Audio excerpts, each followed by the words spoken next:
வணக்கம், ரெமி கிச்சனுக்கு உங்களை வரவேற்கிறேன். இன்றைக்கி நம்ம என்ன செய்ய போகிறோம்னா வாழைத்தண்டு தயிர் பச்சடி செய்ய போகிறோம். ரொம்ப ஈஸியானது. ஒரே ஒரு துண்டு வாழைத்தண்டு எடுத்து அதனுடைய நாரெல்லாம் எடுத்துட்டு நல்லா பொடி பொடியாக அரிஞ்சு தயிரை மோராக்கிட்டு அதில் பொடி பொடியாக நறுக்கி போட்டுட்டிங்கன்னா கருப்பாகாது. இந்த மாதிரி நறுக்கி போட்டுட்டு கொஞ்சமாக தண்ணி வச்சு அதை ஒரு அரை வேக்காடு வேக வைக்கணும். அவ்வளோதான். வாழைத்தண்டை நறுக்கி மோரில் போட்டு பிழிஞ்சு தண்ணியில் அலசி எடுத்துகிட்டு இந்த மாதிரி அரை வேக்காடு வேக வச்சுருங்க. வேக வச்சுட்டு நம்ம இப்போ தயிர் மிக்ஸ் பண்ண போகிறோம். ஈஸியானது, ரொம்ப டேஸ்டியாக இருக்கும். ஈஸியாக நமக்கு சட்டுன்னு ஒரு குழம்பு வைக்கணும்னா இந்த மாதிரி வச்சு சாப்பிட்லாம். வாழைத்தண்டு உடம்புக்கு நல்லது. வாழைத்தண்டு வெந்துட்டுருக்கு. ஒரே ஒரு வாழைத்தண்டு தான் நான் எடுத்தேன். பொடியாக நறுக்கி மோரில் போட்டுட்டு பிழிஞ்சு எடுத்து நல்லா அலசிட்டு இந்த மாதிரி ஒரு டம்ளர் தண்ணி ஊற்றி வேக வைக்கிறேன். கொஞ்சம் உப்பு வேணா போட்டுக்கலாம். போட்டுட்டு அது அரை வேக்காடு தான் வேகணும், ரொம்ப வேகக்கூடாது. அரை வேக்காடு வெந்தவுடனே அடுத்து தேங்காய், கொஞ்சம் பச்சை கடுகு, கொஞ்சம் காஞ்ச மிளகாய், இதை நல்லா மையாக அரைச்சிக்கணும். தயிரை அடித்து வச்சுக்கணும். அவ்வளோதான். இதனுடைய ஐட்டம் இத்தனை பொருள் தான் நமக்கு இதுக்கு தேவை. இது ரொம்ப ஈஸியானது, டேஸ்டியானது. எப்படி செய்யலான்றதை பார்க்கலாம். இப்போ வாழைத்தண்டு வெந்துட்டுருக்கு. அதில் கொஞ்சமாக உப்பு போட்டுப்போம். ரொம்ப ஈஸியானது இது, சட்டுன்னு செய்துடலாம். வாழைத்தண்டு அரை வேக்காடு வேகட்டும். அதுக்குள்ளே இந்த தேங்காவையும் கடுகையும் காஞ்ச மிளகாவையும் நல்லா மையாக அரைச்சிடுவோம். இப்போ நம்ம அரைச்சி வச்சுருக்க இந்த தேங்காய் காஞ்ச மிளகா கடுகு அதை போட்டுருவோம். அதுக்குள்ளே பக்கத்தில் கடுகு பொரிய விடுவோம். ரொம்ப ஈஸியானது இது, கஷ்டமே இல்லை. எல்லாருமே ட்ரை பண்ணலாம். ஏன்னா இந்த பச்சை கடுகு தேங்காய் கொஞ்சம் வதங்கணும், அதனுடைய பச்சை வாசனை போகணும். அதுக்காக தான்.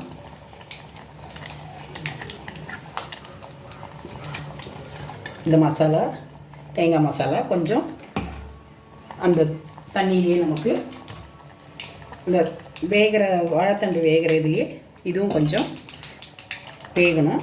அப்போ பச்சை வாசனை போகும் இல்லையா, அதுக்காக. இது அப்படியே கொஞ்சம் நேரம் அதில் வேகட்டும். தயிர் ஊற்றிட்டு வேக வைக்க வேண்டாம். இந்த தேங்காய் தான் கொஞ்சம் வேகணும். இது கொஞ்சம் வேகட்டும். இதுக்குள்ள பக்கத்தில் கடுகு கருவேப்பிலை போட்டு வெடிக்க வச்சு ரெடியாக வச்சுருவோம்.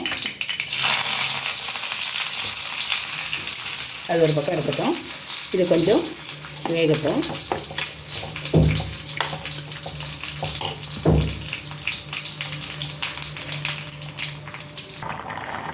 இப்போ பாருங்கள், வாழைத்தண்டு வெந்திருக்கு.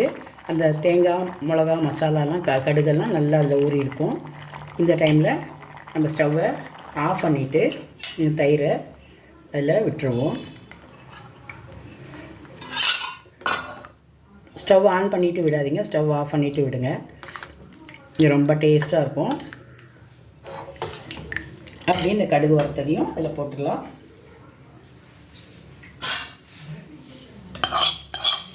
கடுகு கருவேப்பிலை தாளித்து போட்டுடுவோம். அவ்வளோதான். டேஸ்டியான வாழைத்தண்டு தயிர் பச்சடி ரெடி ஆகிடுச்சு. இது ஈஸியானது. வாழைத்தண்டை வேக வச்சுட்டு தேங்காய் காஞ்ச மிளகாய் கடுகு அரைச்சிட்டு அந்த வெந்த வாழைத்தண்டில் போட்டு கொஞ்சம் கொதிக்க வச்சு ஸ்டவ் ஆஃப் பண்ணிவிட்டு தயிரை ஊற்றிட்டு கடுகு தாளிக்க வேண்டியதான். ரொம்ப ஈஸியானது, ரொம்ப டேஸ்டியானது. கொஞ்சம் புளிச்ச தயிர்னால் ரொம்ப நல்லாயிருக்கும். கடுகு தாளித்து போட்டோன்னா ரெடியான ஈஸியான வாழைத்தண்டு தயிர் பச்சடி ரெடி ஆகிடுச்சு. வாழைத்தண்டு ரொம்ப உடம்புக்கு நல்லது. வயிற்றில் கல் இருந்தால் கரையும்னு சொல்லுவாங்க. வாழைத்தண்டு நம்ம கூட்டாக பொரியலாக சாம்பார்லலாம் போட்டு செய்கிறோம். இப்படி டிஃப்ரெண்ட்டாக பச்சடியாக செய்து சாப்பிட்டு பாருங்கள். இன்னும் ரொம்ப நல்லாயிருக்கும். ட்ரை பண்ணி பாருங்கள். ஈஸியானது, ஹெல்த்தியானது. ரெமி கிச்சனை எல்லோரும் ஃபாலோ பண்ணுங்கள். இந்த மாதிரியான ஈஸி ரெசிபீஸ் நிறைய நாங்கள் போடுறோம். அதை பார்த்துட்டு என்ஜாய் பண்ணுங்கள். நீங்களும் ட்ரை பண்ணி பாருங்கள். தேங்க்யூ.